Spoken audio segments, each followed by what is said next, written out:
Another baby boomer who has followed her grandmother's footsteps in the kitchen is Debbie Klatskin. A busy mother of 4, she still finds time to make homemade egg noodles for family dinner on Friday night. This is a walk down memory lane for you, isn't it? Definitely. Making Lakshan noodles. Yeah. This is what I did with my grandmother when I was little. I was about 3, 2, 3, 5, you know, all the way up. But while I was still small enough to sit on the kitchen table with the oilcloth tablecloth, and I would sit there and she would make Lakshan for the chicken soup. And there was no measurements. None. None. It really all was by feel. Do we try to get full of flour? Well, the way I do it is very much like the way they did it in Italy and in the shtetls in Germany and in Poland, where they actually, the word Lakshan comes from. It's a Polish word, Laksyn, I think is the Polish word for it. But you just take some flour. Take some flour. Take some flour. Make sure your counter's clean. Move this here. And what kind of flour? Well, depends what kind of Lakshan you want. What do you use? This is just unbleached, all-purpose white flour. Sometimes I sneak in some whole wheat flour if the kids don't know what's going on. And you make a pile of flour, and then you put a hole in the flour. Right. Oh, well. You put some eggs in the hole, right? So you had there about 3 cups of flour, right? About. No clue. No It doesn't clue. matter. Your grandmother's granddaughter. It really doesn't matter. But if the basic starting would be 2 cups of flour and 3 eggs. But you know what? Don't use all the flour, don't mix it all together, and you'll see why, because sometimes it doesn't take all the flour. And then my grandmother, well, first let me get the eggs off my hand. My grandmother would take the sauce and then like hack the top Why off. did she do this? It would say easy open on one side, and then she would take the knife and hack the top off. We have no clue why. Just like hack it off, rip it open. And this is the way everything was in the cabinets. It was like hacked open. I don't know. And you put some salt. Right. Right? A pinch. What's a pinch? Who's pinching it? It depends. Okay? And you stick your hands in. Right. First you want to get the eggs and the salt mixed in, and that's really nice. And she never used a fork. No, once in a while, but then you have to get your hands dirty anyhow, Right, so why bother, you right. know? And actually, in Italy, they make pizza dough like this sometimes, or focaccia, or maybe they make their pasta this way. I assume they do. And you can tell when your pasta's done, or your Lakshan's done, by how it feels. And of course, it's all over the place. And you can use 2 hands, but I like to keep this hand Use your right available, hand, right? But you make it till it's a soft dough. Okay, see, so you added enough flour and you could feel it's still soft and a little sticky. And then you just sit here and for 10 or 15 minutes, you knead it, and it's going to be really nice and soft and yummy. Oh, So here, great. you could do this one. Why not? Here. You don't want to add too much flour to it. You don't want to work too much flour into it. And it should, if your hands have enough flour on it, it won't stick to you. And you can start again. You don't really want to do more than 3 eggs. I found that when it's too big, like my grandmother would use a bowl to start it. And I'll show you the bowl while you're doing that. It's really funny. All right. This is the bowl. This is how we she'd would start. with. Just for abyssal Lakshan. Abyssal Lakshan. Well, she would make it for a minimum of how many people, would you say? 20? In my memory, it's 80, but it probably was more like 40, you know. Really? And this also doubles as a baby bath, you know, when one of the kids needs a bath. Did she ever give recipes out to people? Yeah, but you couldn't understand them.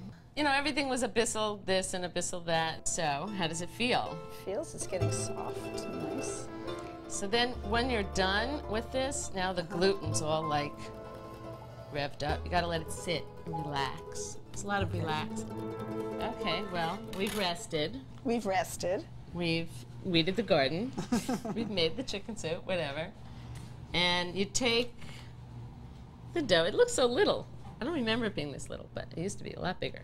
But you take a little piece of it. It's a lot easier to handle because you're going to make this really thin. And we don't have the pasta machine. Right. You know, the thing that you grind and like pushes it out really thin. So she would always start like this. You push it down like this. With her fingers. Oh yeah, the finger. If you got to cook with your fingers. Right. I was like this. If I didn't have any tools, I could still cook because I have these. Right. I mean, you have knuckles, you have fingers, you have your fists, you have the back of your hand. So first you stretch a little. You're going to try to make a rectangle, you know, but if it's too perfect, then you might as well just buy the bag of noodles, right? Sometimes I do this on the counter, but then I trash my knives when I go to cut it. So it's better, actually, to do it on a wooden board.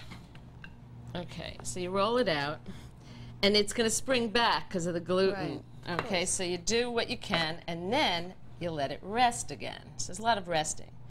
And then after you let it rest, you stretch it again, and you roll it again, and till you can almost see through it. Okay, so now it's rested. It's rested for another 15 minutes. Right? So then you're supposed to roll it. I kind of like to just kind of stretch it. I mean, you're supposed to. My grandmother used to roll it. I just stretch it because I'm not as adept as she is. I don't do it every weekend, you know? So now you kind of just stretch it till you can see through it. You really can see a lot through it. And my dad always says my grandmother folded it. Okay? Oh, just cut it. Well, Okay. that makes sense. Now I always just do this because I'm chicken to fold it. I'm always sure it's gonna stick. So I just kind of cut it. And your children must love the cutting process.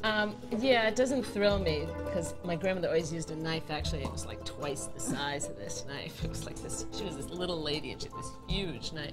It was scary. But we just cut, and they actually, see how it's crooked here? Right. See that line? When I was little, that used to bug me. I don't know why. But now you like it. Now I love it. Now I love it. And they kind of gather it together, and they make sure that it doesn't stick, so they're always playing with it. It kind of dries out on the side. And if you make this for Friday, they know that this is a different day. It's a special thing, and you've It's created family night. Right, and you're creating your own memories for your children. It's beautiful. And you try to not cut your finger off, so you kind of keep your fingers in a little. Well, you know what's interesting? In America, we're used to these wide egg noodles for kugels, and we think of that as sort of Jewish noodles. But if you look at a lot of the Sephardic recipes, they're very, very thin noodles, not the thick ones. That's another whole recipe, isn't it? Right. Yeah. Right. But you can let these sit and dry out a little, but if you let them sit too clumpy, they stick. Now, my grandmother used to throw them right into, not the Passover noodles, but the regular noodles she would throw into the soup because everybody was sitting around waiting to eat. But I don't do that. I boil them in a big pot of salted water. First of all, it sucks up less of the soup. And then I take them out, put them in a bowl, and then I have the chicken soup separate so that when eventually we get to eat, we all sit down, we can have them not overcooked and soggy, falling apart in the soup. I boil them in a big pot of salted water. I like to do it right before the pasta. Yeah. And you can put a lot of salt in the water. It's not like a big deal. There's like no exact time as to how long to cook it. It's one of those things where it depends how thick the noodles are, you know, how much you stretched it, how long you waited to dry it. You know, that's you gotta taste it. So in your way, you cook like your grandma. Yeah, well, that's how I learned. Right. You know, so that's a little of this, a little of that. Then I'm going to get a tongs to test it. Stir it up a little. Sometimes it, depending on how floury it was, it'll start boiling over, so you got to turn the flame down. If you really want it to keep boiling at the beginning and it starts boiling over, so you just throw a drop of oil in, and it'll pull it down. Pull it down. But it's really fast, and you don't want to make it too done because it's going to go into soup. You just pull one out, and you taste it. It's al dente? It's all perfect. Oh, perfect. Oh, perfect. Great. And then you just ladle them out of here. Yeah. Put some in the soup. And there you go. And then you eat you're it. ready for Shabbos. And that's it. You can Beautiful. put a little parsley on if you want. And they probably leave some of the chicken broth and eat the noodles. Oh, they leave most of the chicken broth and eat the noodles. I guess we should say Shabbat Shalom. Shabbat shalom. Wonderful.